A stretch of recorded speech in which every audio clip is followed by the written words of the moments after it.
3,000 years of galactic records said the same thing about dangerous species. They had claws. They had venom. They had armor. They had speed. The Galactic Council had classified over 40,000 species as apex threats, and every single one shared these traits. Then the humans arrived. Counselor Vethrak of the Scorian Empire reviewed the biological data for the 5th time. His 4 eyes blinked in confusion. The creatures called humans had no natural weapons. Their skin was soft and easily damaged. They could not run particularly fast. They could not see in the dark. They could not hear high frequencies. They could not smell danger approaching. This must be wrong, Vethrak said to his assistant. How did they become the dominant species on their planet? His assistant, a young Scorian named Melith, pulled up more data. It appears they used tools, counselor, and something called persistence hunting. Persistence hunting. They would chase prey animals until the animals collapsed from exhaustion. Humans can apparently run for entire day cycles without stopping. Vethrak felt his scales tighten with unease. That seems inefficient. The data suggests it was very effective, counselor. The first human ambassador arrived at Galactic Station Prime 6 cycles later. Her name was Sarah Chun, and she was smaller than Vethrak had expected. She stood barely taller than his shoulder. Her hair was dark and cut short. Her eyes were brown and seemed to take in everything around her with quiet attention. Vethrak had prepared for this meeting carefully. Humans were new to the galaxy. They had only discovered faster than light travel 2 of their generations ago. They were still learning about the other species. They would need guidance. They would need protection. Welcome to Galactic Station Prime, Vethrak said through his translator device. I am Counselor Vethrak. I will help you understand our ways. Sarah Chin smiled. It was a strange expression. Her lips pulled back to show her teeth. Vethrak had to remind himself this was not a threat display for humans. Thank you, Counselor, she said. I look forward to learning from you. The first incident happened 3 cycles into the ambassador's stay. A Crethean trade ship had engine failure near the station. Cretheans were large insectoid creatures with hard shells and sharp mandibles. They were classified as a moderate threat species. Their ship was leaking radiation and their distress calls were growing weaker. Station protocol was clear. No rescue would be attempted. The radiation levels were too dangerous. The Cretheans would die, but their deaths would not risk station personnel. That Vethrak was explaining this to Ambassador Chun when she interrupted him. You're going to let them die? The radiation levels are fatal for most species within 2 time units, Vethrak explained. A rescue attempt would kill the rescuers as well. What about protective suits? Our protective equipment can handle the radiation for perhaps half a time unit. Not enough time to reach the ship and return. Sarah Chun was quiet for a moment. Then she spoke into her communication device. Chin to the Wanderer. I need volunteers for a rescue operation. Radiation suits required. High-risk mission. Vethrak watched in disbelief as 17 humans volunteered within moments. They arrived at the station docking bay wearing bulky white suits that covered them completely. Sarah Chun was among them. Ambassador, this is not wise, Vethrak said. Your species is not built for this kind of danger. Our suits can handle the radiation for 2 of your time units, Sarah said. That's enough. And if something goes wrong? Sarah Chin looked at him with those strange brown eyes. Then something goes wrong. But we don't leave people to die when we can help. The humans launched their rescue shuttle. Vethrak watched the operation from the station command center. The radiation readings were terrifying. Any Scorian would have been dead within moments of exposure. The human shuttle reached the Crethean ship. They cut through the damaged hull. They pulled out the Cretheans one by one. There were 12 of them. Some are already sick from radiation exposure. The humans carried them anyway. The shuttle returned to the station with all 12 Cretheans alive. 4 of the humans had radiation burns. Their suits had been damaged during the rescue. Station medical staff treated them alongside the Cretheans. Vethrak visited the medical bay afterward. Sarah Chun was there, her arm wrapped in healing bandages. She was talking to one of the Cretheans, a large male whose shell had been cracked in the accident. Why did you do this? The Crethean asked through his translator. We have nothing to offer you. We are strangers. Sarah Chun smiled again. You needed help. That was enough. Vethrak returned to his quarters that night and pulled up all the data on humans he could find. He read about their history. He read about their wars and their cruelty. But he also read about their kindness. He read about how they cared for their sick and their old. He read about how they adopted children who were not their own. He read about how they kept animals as companions and loved them like family. The Galactic Council had classified over 40,000 species as apex threats based on their natural weapons. Claws, venom, armor, speed, but they had never seen a species quite like humans. A species whose greatest weapon was the simple willingness to help others, no matter the cost to themselves. Vethrak began writing a new report. He was not sure the Council would believe it. He was not sure he believed it himself. But the evidence was clear. The soft ones were more dangerous than anyone had imagined.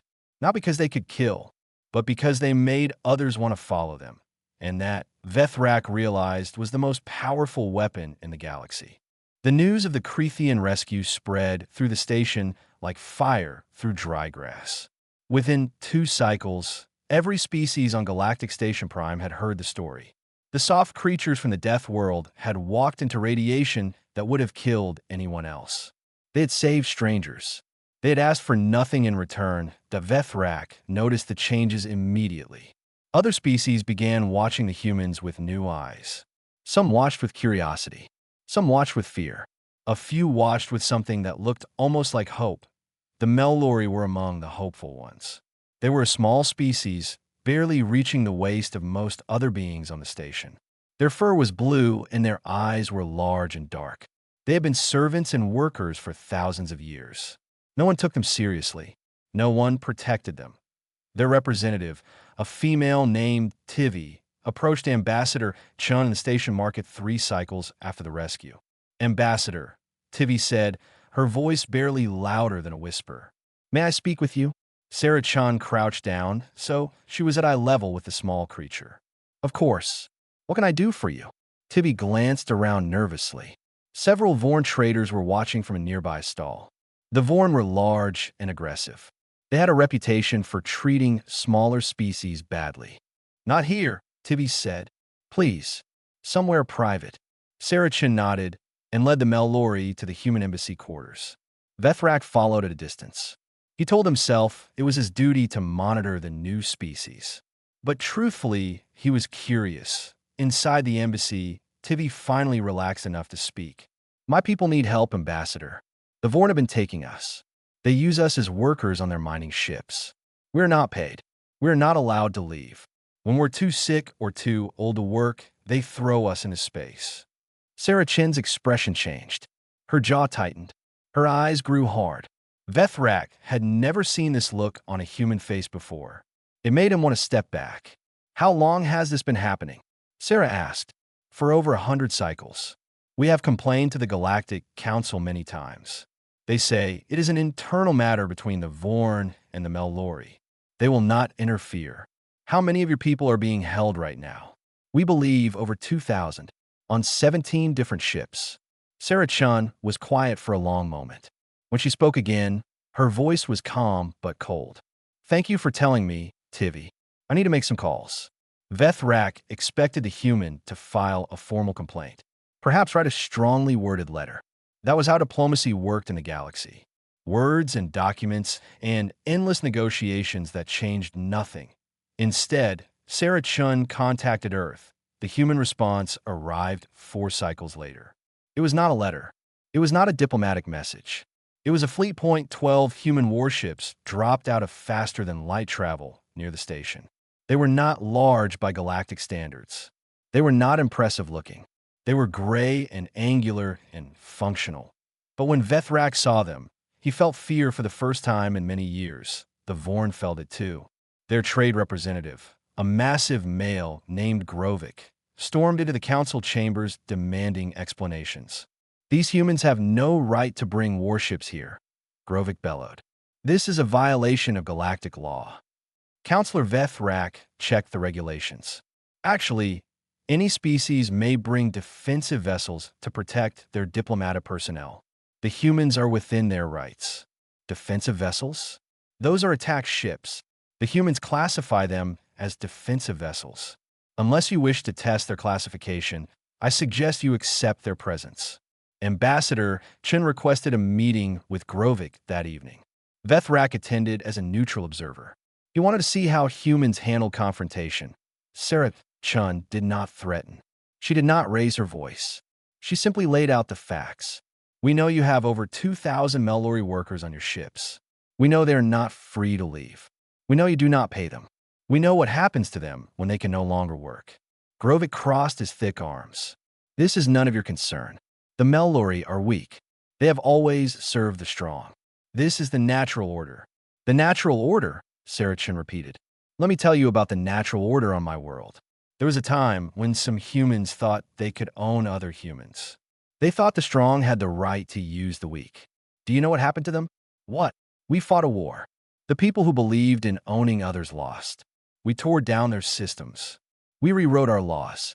We spent generations making sure it could never happen again. Because we decided that the natural order was wrong. We decided that every thinking being deserves to be free. Grovik laughed. It was a harsh, ugly sound. And you think you can change the galaxy? You're one small species. The Vorn have been powerful for 10,000 years. Sarah Chun smiled. It was not a friendly smile.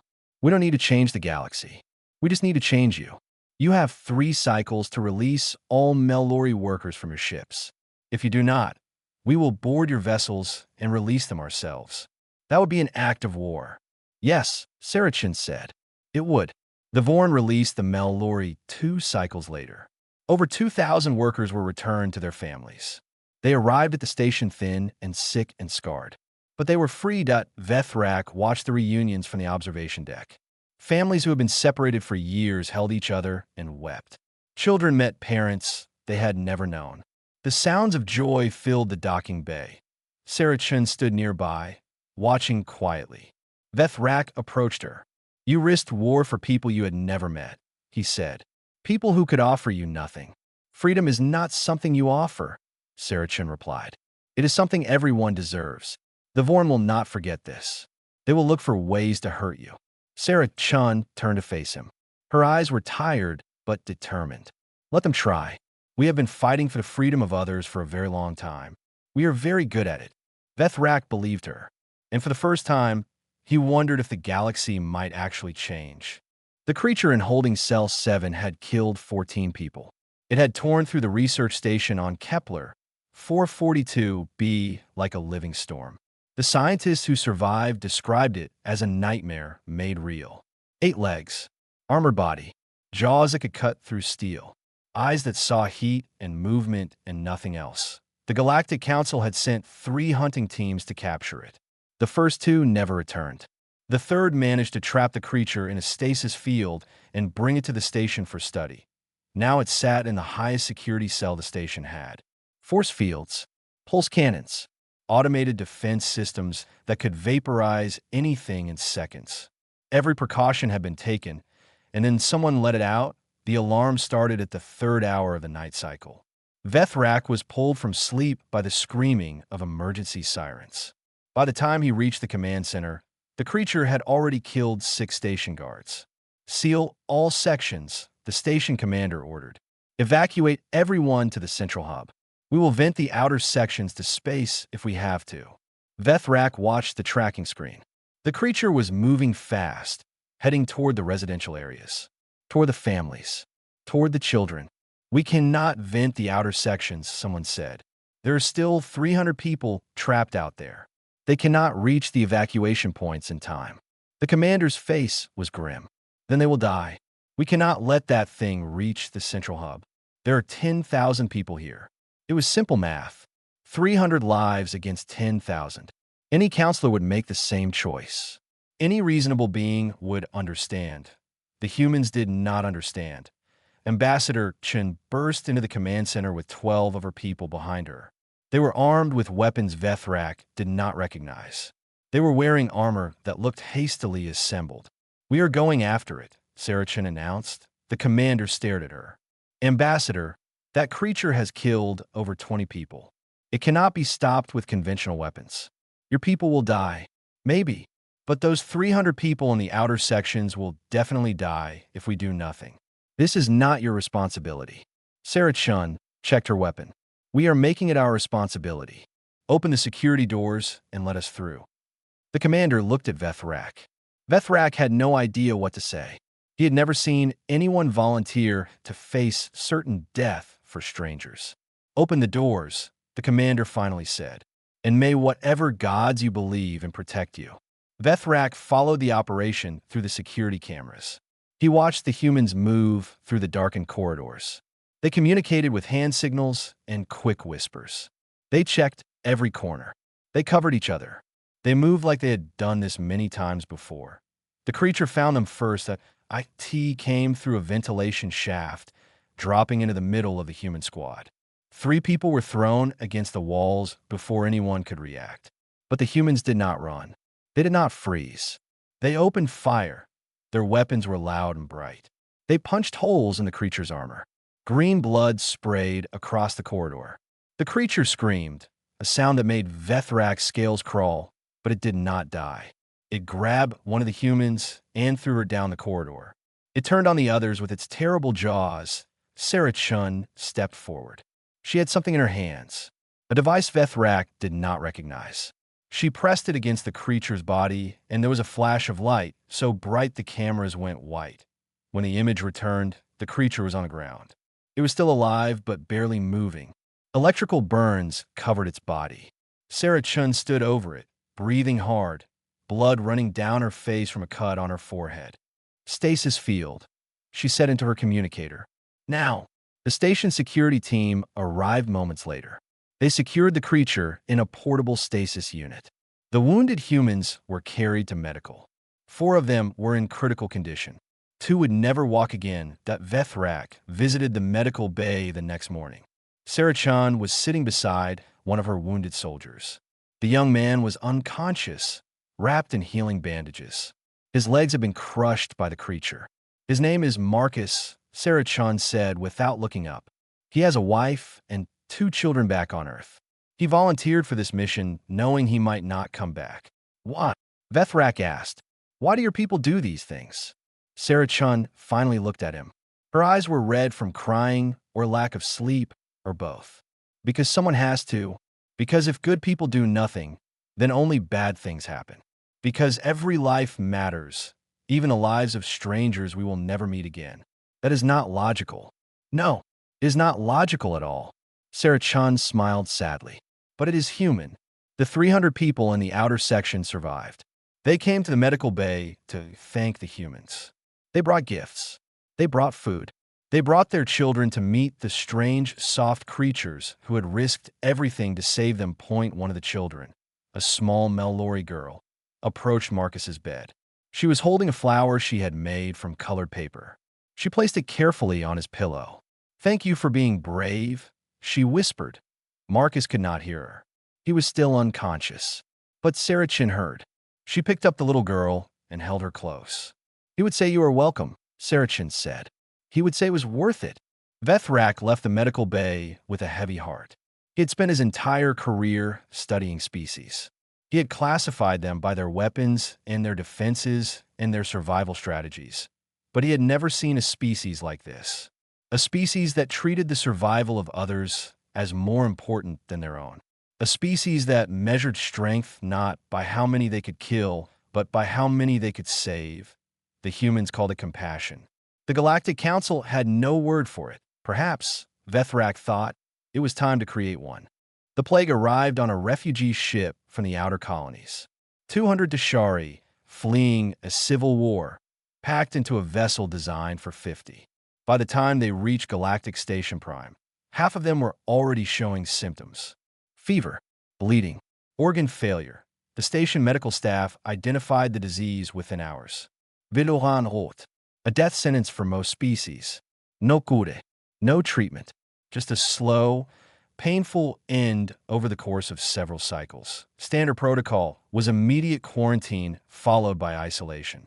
The infected would be kept comfortable until they died. The station would be protected. It was the logical approach. The safe approach. The humans arrived at the quarantine zone before the barriers were fully in place. What are you doing? The chief medical officer demanded. This area is restricted. The disease is highly contagious. Dr. James Okonkwo, the head of the human medical team, pulled on protective gear as he spoke. We know. We read the files. We are going in anyway. You will die. Maybe. Maybe not. Humans have survived diseases that killed 90% of infected populations. Our immune systems are unusually adaptable. He sealed his mask and looked at the medical officer. Besides, someone has to try. 12 human doctors and nurses entered the quarantine zone.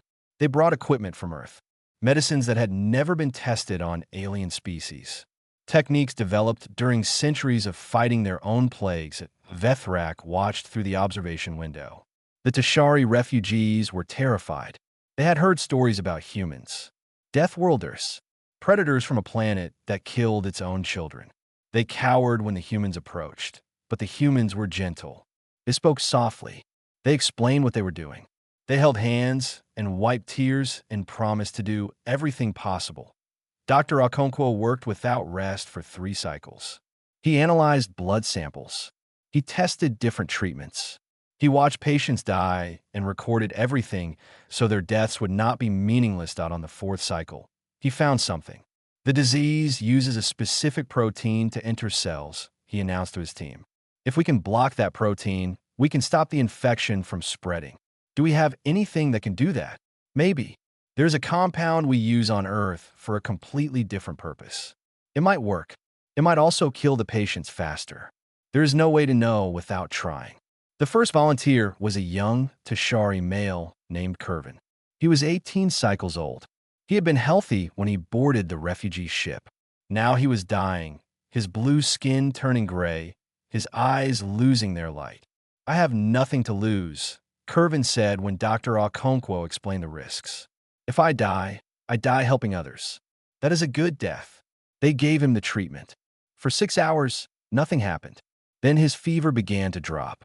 His bleeding slowed. His organs stabilized. Why the next morning, Kervin was sitting up in bed, eating solid food, and asking when he could see his family. The treatment worked on 70% of patients. It was not perfect. 37 Tashari still died, but 163 survived. 163 people who would have been dead without the humans. The Galactic Council demanded to know how the humans had done it. You have only been a spacefaring species for 2 generations, Counselor Marithan of the Allori said. How could you possibly develop a cure for a disease that has killed millions? Dr. Okonkwo stood before the council, still wearing his medical uniform, still showing signs of exhaustion. We did not develop a cure. We adapted an existing treatment. Humans have been fighting plagues for our entire history. We have extensive experience with diseases that try to kill us. Your species has suffered many plagues, more than we can count. Black Death, smallpox, influenza, HIV, COVID. New diseases appear regularly on our world. Our medical science evolved to fight them. Counselor Mayer then looked disturbed. Your planet creates new diseases constantly. Yes, Earth is not a gentle world. It tries to kill us in many ways. We have learned to fight back. Vethrak remembered his early research on humans. A death world, Class 12 survival difficulty. The data had seemed exaggerated at the time. Now he understood it was accurate. The Tashari survivors were released from quarantine a cycle later. They gathered in the station plaza to thank their rescuers. Kervin, the first patient to recover, approached Dr. Okonkwo with tears in his eyes. You saved my life, Kervin said. You saved all of us. How can we ever repay you? Dr. Okonkwo smiled and placed a hand on the young man's shoulder. Live well. Be kind to others. When you see someone suffering, help them if you can. That is all the payment we need. That seems too simple. The best things usually are. Vethrak observed the exchange from a distance. He had been watching the humans for many cycles now. He had seen them risk their lives for strangers. He had seen them fight for the freedom of the weak. He had seen them walk into certain death to save others. And now he had seen them cure a plague that had defeated every other species in the galaxy. He approached Ambassador Chun after the ceremony. Your people continue to surprise me. We surprise ourselves sometimes, she admitted. I must ask you something. Your species has suffered so much. Disease, disaster, natural selection on your world is brutal beyond imagination. How do you remain so kind? How do you not become hard and cruel? Sarah Chun thought for a moment before answering. Because we remember. We remember what it felt like to suffer. We remember what it meant when someone helped us. We remember that survival alone is not enough. We want to be worthy of surviving. Worthy. Every species that lives long enough will face a choice. They can become predators who take from the weak, or they can become protectors who help the weak become strong. We chose to be protectors. It is harder. It costs more. But it is the only choice that lets us look at ourselves in the mirror. Vethrak had no response to that. He simply nodded and walked away, thinking about mirrors and choices and what it truly meant to be strong. The Dominion fleet arrived without warning. 40 warships dropping out of faster-than-light travel at the edge of the system. The Vectari Dominion had been expanding for centuries, swallowing smaller civilizations like a fire consuming dry wood. Now they had come for Galactic Station Prime. The station's defenses were minimal. A few patrol ships, some automated weapons platforms. Nothing that could stand against a proper military force. The Vectari commander, a massive creature named Overlord Thaxus, sent his demands immediately. Surrender. Submit. Become part of the Dominion or be destroyed. He gave them one cycle to decide. The Galactic Council met in emergency session. Councillor Mayer then wanted to negotiate. Councillor Grovik of the Vorn wanted to surrender immediately. Several others simply wanted to evacuate before the shooting started. Vethrak sat in his chair and listened to the arguments. He felt tired. He felt old. He had spent his entire life believing that diplomacy and careful words could solve any problem. Now diplomacy had failed and words meant nothing. Ambassador Chen entered the chamber without being announced. She walked to the center of the room and waited until everyone fell silent. The humans will fight, she said simply. Councillor Mayer then laughed nervously. Ambassador, the Vectari have 40 warships. You have 12. The mathematics are not in your favor. We know. Then why would you fight a battle you cannot win? Sarah Chun looked around the room at all the counselors. Representatives of 100 different species. Beings who had spent their lives avoiding conflict, managing risk, choosing the safe path. Because some things are worth fighting for even if you lose, she said. Because surrender means the Vectari will take this station and everyone on it. Millions of people will become slaves. Children will be separated from their parents. The weak will be worked to death. I have seen what the Dominion does to conquered peoples. I will not let that happen here. You cannot stop it. Maybe not. But I can make them pay for every life they take. I can give the evacuation ships time to escape. I can show the galaxy that someone was willing to stand up to tyrants. She paused. And who knows? Humans have won impossible battles before. The Council voted to allow the human fleet to engage the Vectari. They also voted to begin evacuating the station. It was a compromise, a way to do something without risking too much. Vethrak found himself walking to the human embassy afterward. He was not sure why. Perhaps he wanted to understand these creatures better before they died. Sarah Chun was in her office, reviewing tactical data with her officers. She looked up when Vethrak entered. Counselor, come to say goodbye. I came to ask why. Why do humans always choose to fight? Why not preserve yourselves?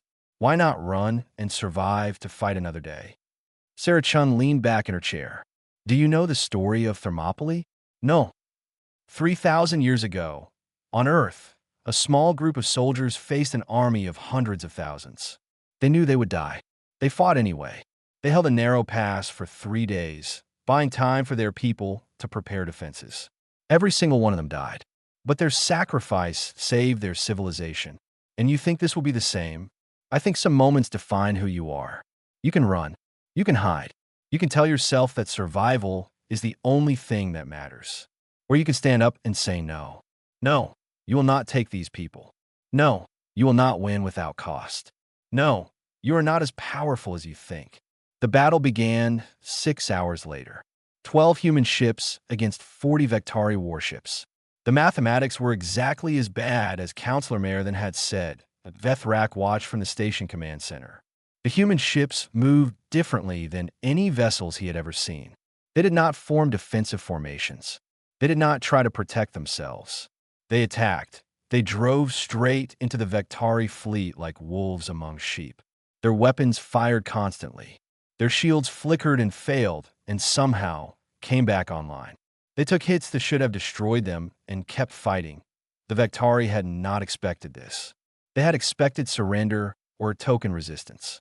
They had not expected 12 small ships to tear through their formation like it was made of paper. Within the first hour, 6 Vectari ships were destroyed.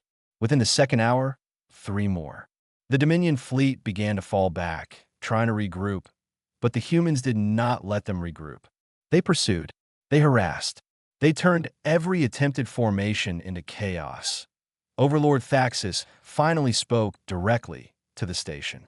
His face appeared on every screen, his scales pale with what Vethrak realized was fear. "Call off your attack dogs," Thaxis demanded. "We will negotiate." Ambassador Chen's voice came through the communication system. "You want to surrender? Come and take it." The battle lasted 8 hours. When it ended, 23 Vectari ships had been destroyed. The remaining 17 fled into faster-than-light travel, leaving their dead behind. The humans lost 4 ships, 1,100 people, gone in fire and silence and sacrifice. Sarah Chun walked into the command center as the last Vectari vessel disappeared from sensors. She was pale. Her hands were shaking. She had just watched a third of her people die, but she was still standing. Vethrak approached her slowly. "I did not understand. You should not have one. It was impossible." Sarah Chun smiled weakly. "Humans specialize in impossible. We have been doing impossible things since we first looked up at the stars and decided to touch them. The Vectari will return. They will bring more ships. Then we will fight them again and again, as many times as it takes." She looked out the viewport at the debris field where her ships had died. Every species in this galaxy has spent thousands of years avoiding conflict, hoping someone else would deal with the bullies. Well, someone has to deal with them eventually. Might as well be us. Vethrak had no answer to that. He simply stood beside her and watched the stars, thinking about courage and sacrifice and what it truly meant to be soft. 50 years had passed since the humans first arrived at Galactic Station Prime. Vethrak was old now, his scales faded to gray, his movements slow and careful. But his mind was still sharp, and his memories were cleared. He sat in the great memorial plaza that had been built in the center of the station. Statues surrounded him. Human statues. Sarah Chun, who had served as ambassador for 20 years before returning to Earth. Dr. James Okonkwo, who had cured 17 more plagues before his death. Marcus Webb, the soldier who had lost his legs fighting the creature, who had spent the rest of his life teaching young people of all species how to be brave. The plaza was always full of visitors now. Species from across the galaxy came to see the humans, to learn from them, to understand how such a soft species had changed everything. A young Mellori approached Vethrak's bench. She was small and blue-furred, just like Tivy had been all those years ago. Tivy was gone now, but her granddaughter had become a doctor, inspired by the humans who had freed her people. "Counselor Vethrak," the young Mellori asked, "I am writing a history of the human arrival. May I ask you some questions?" Vethrak nodded slowly. "Ask whatever you wish." "What was it like before the humans came?" Vethrak thought for a long moment. "It was quieter, safer in some ways. We had rules for everything. Species kept to themselves. The strong took from the weak, and everyone accepted this as natural. Conflict was avoided. Change was feared. And after, nothing was the same." Vethrak smiled at the memory. "The humans did not follow our rules. They saw someone in trouble, and they helped. They saw injustice, and they fought. They saw suffering, and they tried to end it. They made us uncomfortable. They made us question everything we believed. Were people angry at them? Many were. The Vor never forgave them for freeing the Mellori. The Vectari Dominion spent 2 decades trying to destroy them. The old powers of the galaxy saw the humans as a threat to their way of life. But the humans won, not by conquering, not by forcing others to obey. They won by example. Species watched them and began to ask why they themselves did not act the same way.